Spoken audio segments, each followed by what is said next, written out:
The old Victorian house on Elm Street stood in silence, its paint peeling like the skin of a drying fruit under the relentless summer sun.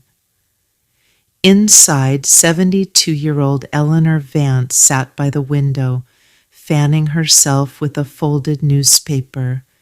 The air conditioner had broken 3 months ago, and the repair cost was a luxury she simply couldn't afford. Her dinner that evening was a slice of toast and a cup of weak tea, the same meal she had eaten for the last week. To the outside world, however, Eleanor was the mother of Lucas Vance, one of the city's most successful architects, a man known for his wealth and generosity. But the reality inside Eleanor's walls was a stark, cold contrast. It was a Tuesday afternoon when the sleek black sedan pulled up to the curb. Eleanor's heart fluttered. It was Lucas. He visited rarely, his schedule consumed by skyscrapers and galas, but he always looked like a prince to her. Beside him walked Isabella, his wife of 5 years. Isabella was the picture of modern elegance, draped in designer silk, her heels clicking rhythmically against the cracked pavement of the walkway. Lucas entered the house, his eyes scanning the dim living room. "Mom, it's a bit warm in here, isn't it? Did the new central air unit we paid for not kick in yet?" he asked, loosening his tie. Eleanor froze. "The new unit?" she stammered. Before she could finish, Isabella stepped forward, her smile dazzling but not reaching her eyes. "Oh, Lucas, honey, remember I told you? Mom said she prefers the natural breeze. She finds the AC too drying for her skin. We have to respect her choices." She turned to Eleanor, her gaze sharpening slightly. "Isn't that right, Mom?" Eleanor looked at her son's tired, hopeful face.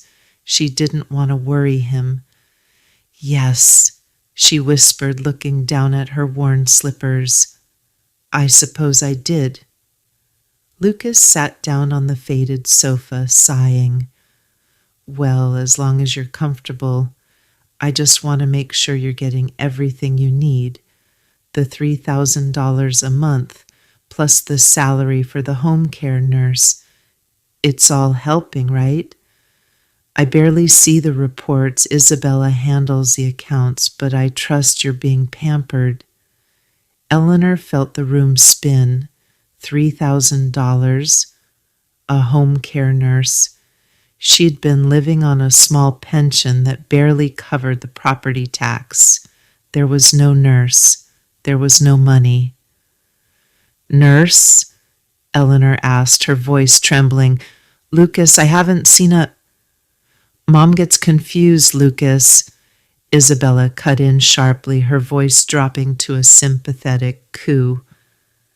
"The nurse comes in the mornings while Mom is napping in the garden. She cleans, stocks the fridge, and leaves. You know how Mom's memory has been lately. Just last week, she forgot I visited." Lucas looked at his mother with a mix of pity and concern. "Is that true, Mom? Are you forgetting things?" Eleanor gripped the armrest of her chair. She saw the glint of the diamond bracelet on Isabella's wrist, a bracelet that likely cost more than Eleanor's house.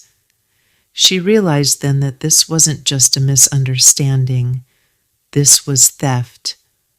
But looking at Lucas, she knew a screaming match right now would only make her look senile, exactly as Isabella was painting her.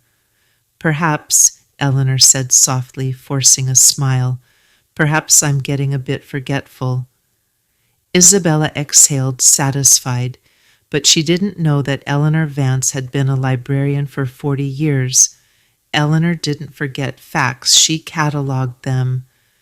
The next morning, after Lucas and Isabella had left town for a business trip, Eleanor walked 3 miles to the local bank.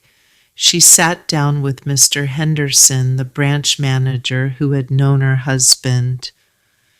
"Mr. Henderson," Eleanor said, her voice steady, "I need to know if there are any accounts linked to my name that received transfers from my son, Lucas Vance."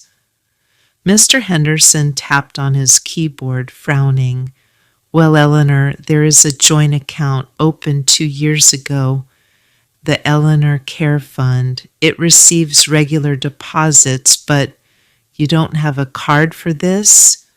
"No," she said. "Who withdraws the money?" "It seems all withdrawals are transfers to a private account under Bella Boutique LLC in various high-end department stores. The authorization signature is yours, though." He turned the screen. Eleanor squinted at the digital signature. It was a clumsy forgery, shaky, trying to look old. "That is not my hand," she whispered. "Print it all out, Mr. Henderson, every single page." For the next 2 weeks, Eleanor did not sleep. She worked. She organized the bank statements.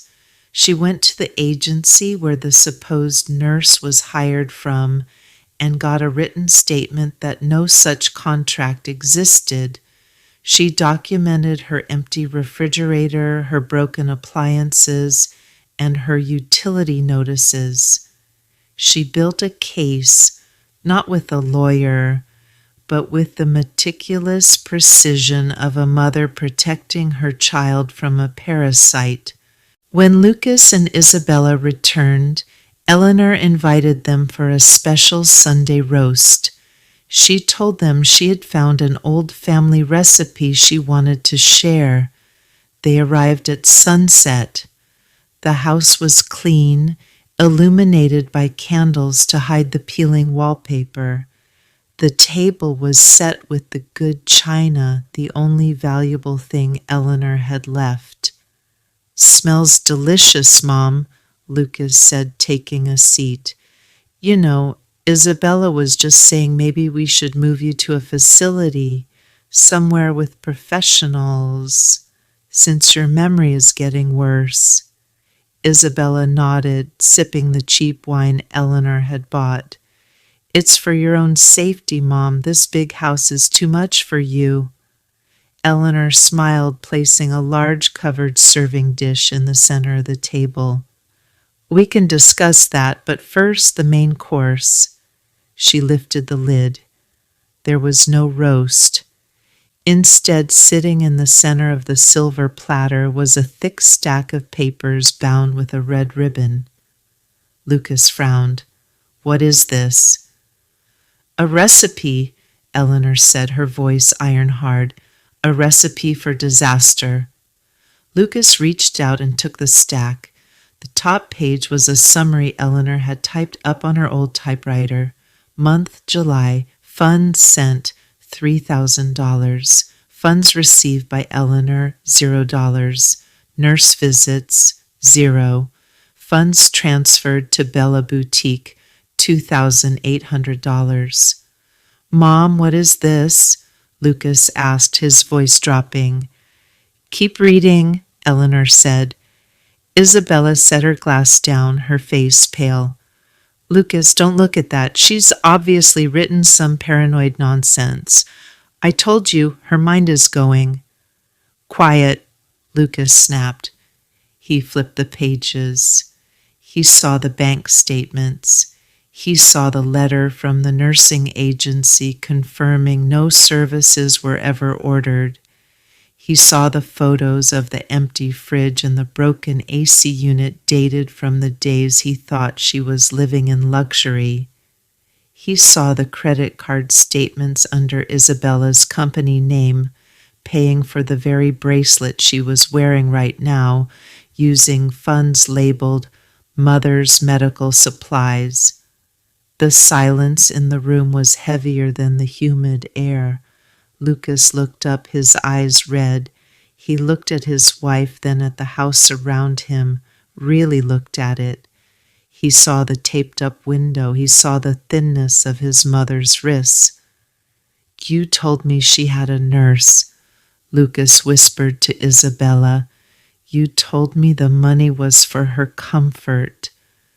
Isabella stood up, knocking her chair over. I managed the money. I invested it. I was going to pay it back.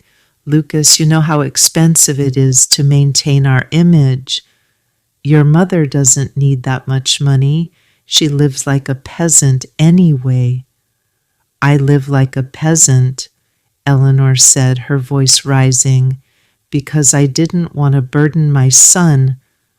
I thought he had stopped sending help. I starved so I wouldn't have to ask him for a dime, thinking he was struggling. But he wasn't struggling. He was being robbed by the woman sleeping next to him. Lucas stood up slowly. The shock in his eyes was replaced by a cold, devastating fury. Get out! Lucas, baby, listen! Isabella tried to grab his arm. Get out! Lucas roared, the sound shaking the walls. Leave the car keys, leave the cards, walk! Isabella looked at Eleanor, eyes filled with venom, but Eleanor just sat there, regal and calm, sipping her water. Defeated, Isabella grabbed her purse and fled the house, the door slamming behind her. Lucas sank back into his chair, burying his face in his hands. His shoulders shook. Mom, I didn't know. I swear I didn't know. I thought I was taking care of you. Eleanor stood up and walked to him, wrapping her arms around his head. I know you didn't, son.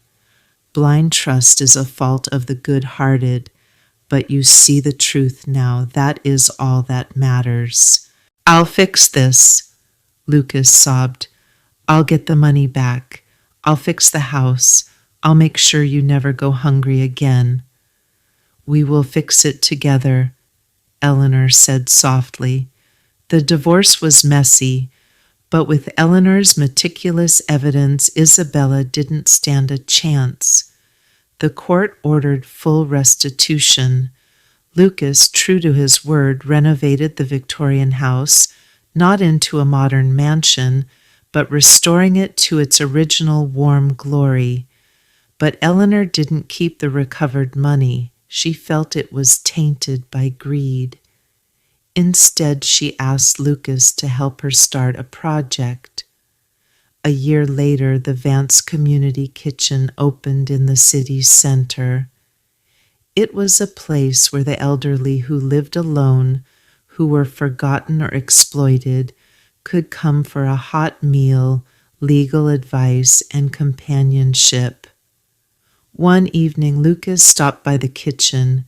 He watched his mother, now healthy and vibrant, laughing with a group of widows over tea. She spotted him and waved. He walked over and kissed her cheek. You know, Mom, you saved me that night. You didn't just save yourself. You saved me from living a lie. Eleanor patted his hand. A lie can run a marathon, Lucas, but the truth just needs one step to cross the finish line. She looked around the room, filled with light and people. The house on Elm Street was no longer silent, and neither was she. The ledger of deception had been closed, and a new chapter, written in ink of integrity and love, had begun.